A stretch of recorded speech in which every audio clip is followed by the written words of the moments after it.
Good evening and welcome to the NDTV Dialogues, a conversation of ideas. Tonight, I'm happy to be joined by a panel of people who specialize in ideas of different kinds. I've got authors, actors, artists with me here this evening, journalists. And as we look often on television screens at a battle over tolerance and intolerance raging on, we try to actually move beyond this to see how art, writing, culture is setting a new agenda. For better or worse, well, we'll discuss that on the Dialogues. Joining me for more is Amish Tripathi, best-selling author, also someone who's made gods, literary icons. I'm also joined by Nilanjana Roy, author, columnist, purveyor of ideas. Vani Tripathi, film and theatre artist, also member of the Censor Board. Raghu Karnad, young first-time author and journalist, a fresh new voice. Also with me, Anish Ahluwalia, artist, filmmaker. Thank you all very much for coming in. Amish, has it interested you as a former banker how authors, artists, historians are suddenly more relevant than ever before? In fact, in a way, they seem to be setting a new discourse. Authors have become bankable apparently. Yes, authors have become bankable and at least television debate material every night now. No, I think if you look through ancient times and through medieval times, writers have always been very relevant. What happened in the first 40-50 years of our independent existence, where writers were not as influential, I think that was actually the abnormal phase. Writers have always had influence primarily because the movies actually have a very short lifespan. 90% of the revenue of a movie is done in the first weekend or first week. That is not sustainable enough to cause some kind of impact or change. Books sell over years and years, and they keep having small impacts, and then over time it actually ends up having a big impact. So authors actually who can sell their books consistently over long periods of years actually end up being very influential, and that's the way it has been for most of history. So the abnormal phase was the first 40-50 years where writers weren't that influential. In fact, Nilanjana, that's true. It's an interesting churning that comes up because it's a variety of voices you're suddenly hearing, voices that in a way had been ignored definitely by the English media, which seem to have been ignored in our cities as well, and it's a complete I would say a prism of voices we're not hearing, which are suddenly being given a chance to be heard, but also then being assigned motives or reasons. Do you think, how would you classify what you see happening now? I think there's a big difference between visibility and between what is actually happening on the ground. For example, from the turn, just to go back to Amish's point a little bit, from the turn of the century, you actually had authors and editors shaping the national debate. And this was true, with publications like the Modern Review, a whole score of little magazines that came out in Gujarati, Hindi, Bengali, Marathi. What you're seeing right now is what you haven't paid attention to, which is there are authors, for example, at the forefront of the protest, like Manglesh Dabralji or like Krishna Sobtiji, who have had very strong opinions, very strong followings for many years. And it is just that the spotlight is on them. But it is not that they have been audience-less. Someone like Uday Prakash, who was the writer who first had a moment of extreme conscience after the death of the writer M.M. Kalburgi, and said there is something wrong, we need to flag it. And someone like the scientists who also joined him after that. It is not that they don't have spheres of influence. So, that point about influence versus visibility, I think the more I read about the history of the country and the more I start to recover a little bit of it, even in the years post-independence, it depends on who you are wanting, where your own attention is going, So it is not right to say entirely that authors have not shaped the debate. That flow of ideas, the flow of ideas that ultimately shapes the Indian cultural debate, in the past has been very strongly shaped not just by authors but by the creative community at large, let's put it that way. This might actually mark the first time when politicians have taken such a strong role, and that, this is where I would agree with you, not just reacting to it. I think the assumption that politicians are key in shaping a cultural debate is something that is very recent.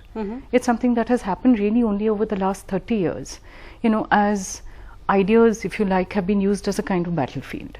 That's I'm going to bring in I want to bring in Vani on that because she has some experience of politics as well, but of course now as member of the certification. Vani, is it a battle of ideologies? I mean, that's how perhaps sometimes when you try to put in a simple way, we try to say, oh, it's a ward Vapsi versus X, so this is somebody versus the other. Is that what you see is happening? We've made the point, and I think a lot of people have talked about that, that there have been other incidents, for instance, when M.F. Hussain left India, and there was no sense of perhaps this kind of movement or outrage when that happened. He died actually abroad. What do you think of what's happening around you? And in one sense, as I said, there's so many great authors, there's so many people coming out.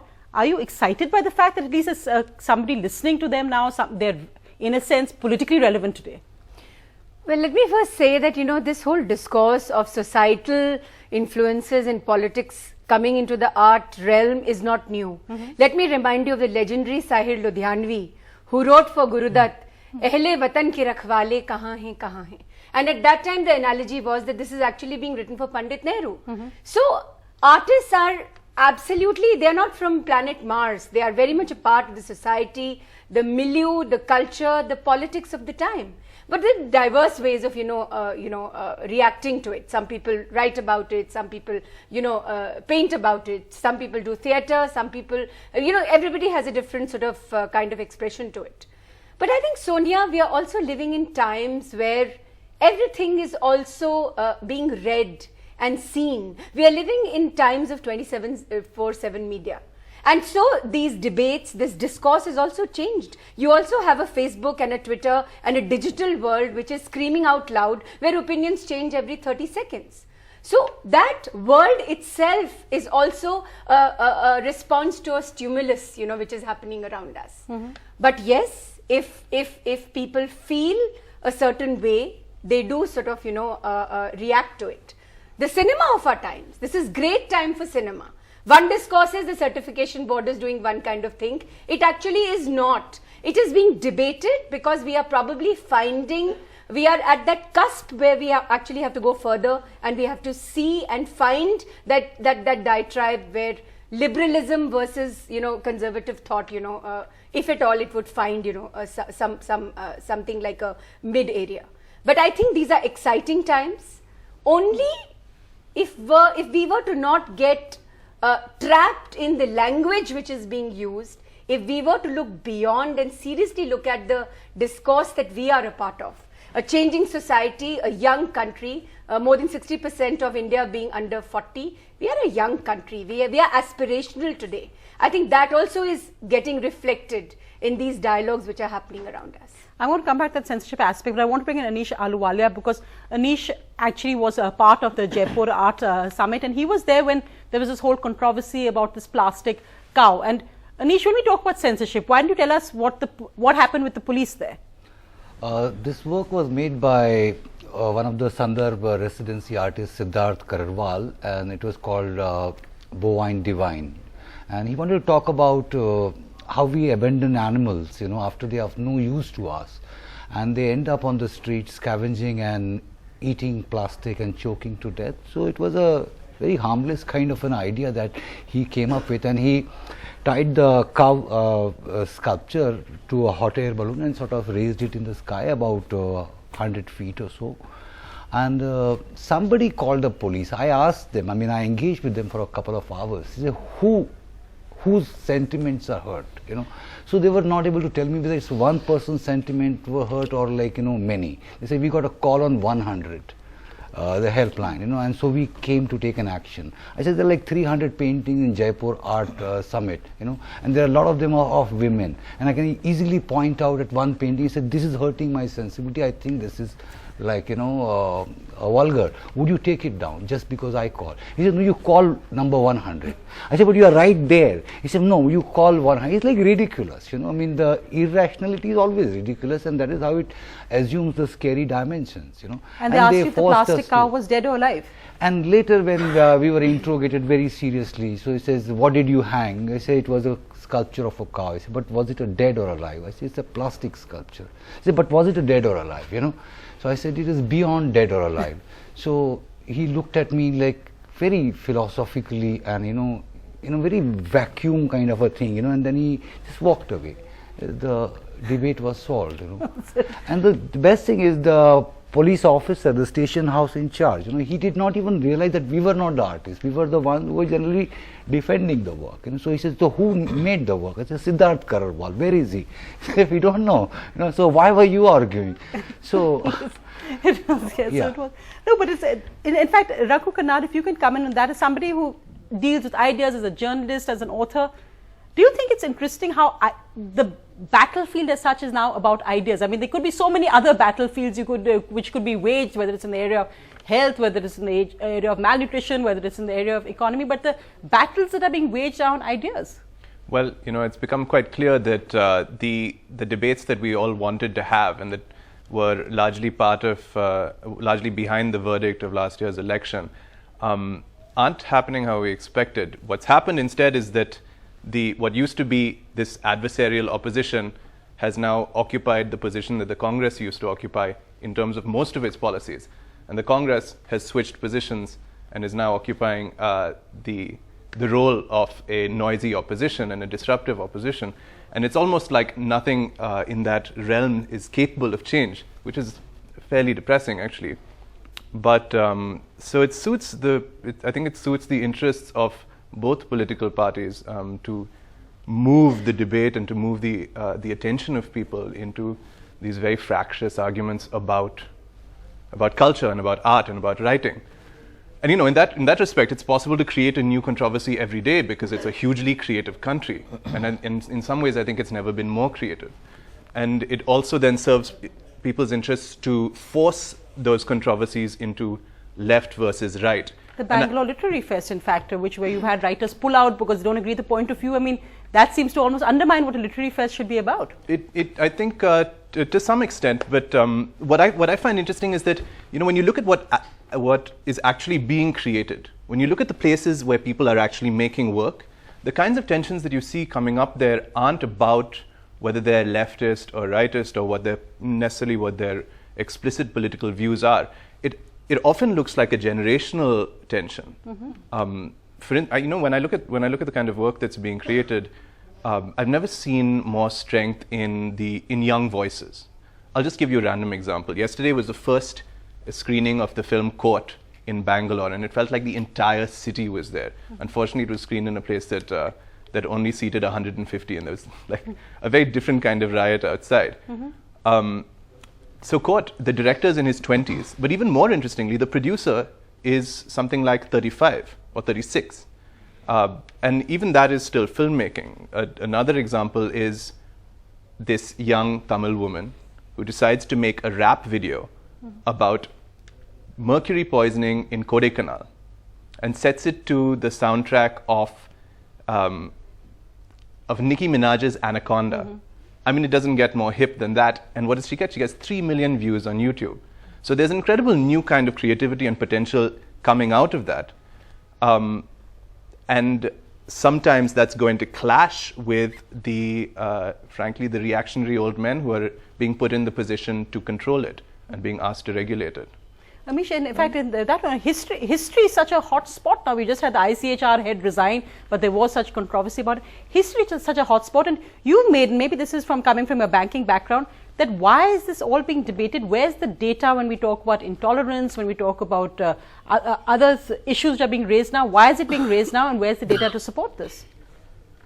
Yeah, actually, I like the points Raghu made as well. I'll build on that, but I will answer your point on the intolerance debate. You can answer him first and then come to that. That's fine.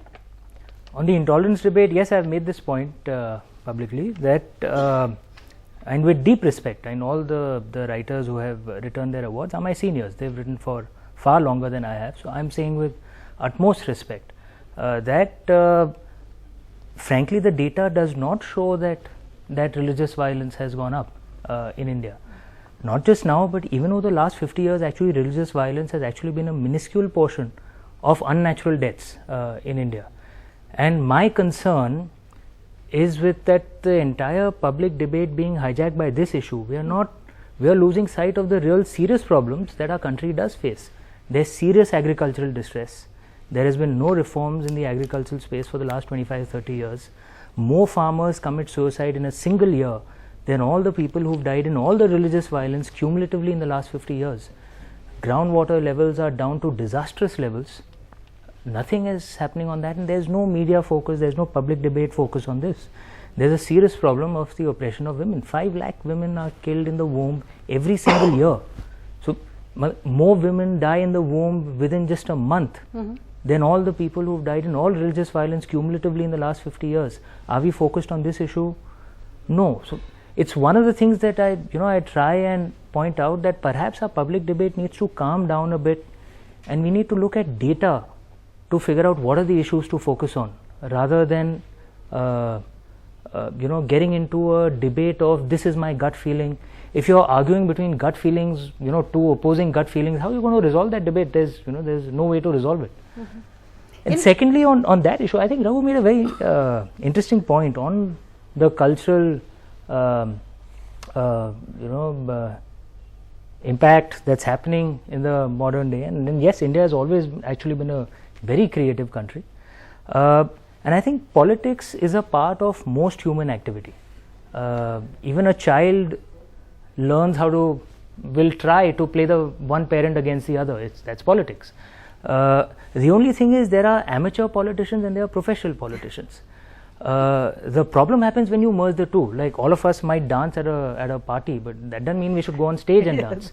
So will there be politics at a cultural level within people in that sphere? Yeah, of course there'll be. And Germaine Greer made a very germane point in a Litfest recently, where she said even the Nobel Prize Committee has politics, Oscar has politics, but the state is not involved in it at all. The government is not involved. And I perhaps think that is perhaps the lacuna in the Indian way, because we've had institutions created by the government, and therefore those institutions come under the influence of whichever political party is in power at that point of time. And to expect political parties to not use institutions to spread their influence is immature. That's their job. It's their job to spread their influence. They'll use whatever tools they have available. And the argument be what so who did it first. So you shouldn't create these institutions in the first place. There should be no government managed institutions in culture. I want to get Vani on that, because Vani, I think the censor board is, frankly, that Modi video, I think even the Prime Minister would cringe when he watches it. What's going on when a censor board chief is virtually a Prime Minister fanboy, when he's putting out these things? It's a conflict of interest to use his position to anyway get it inserted into a Salman Khan movie. And I read an interview where he said, I would have perhaps put in the Bond movie as well, but then I thought I better lay off for the moment. Just because you could say that, okay, maybe the UPA put their nominees, is that all right?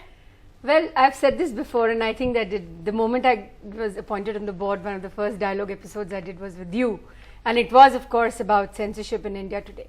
I first disagree with the very word censor, Sonia.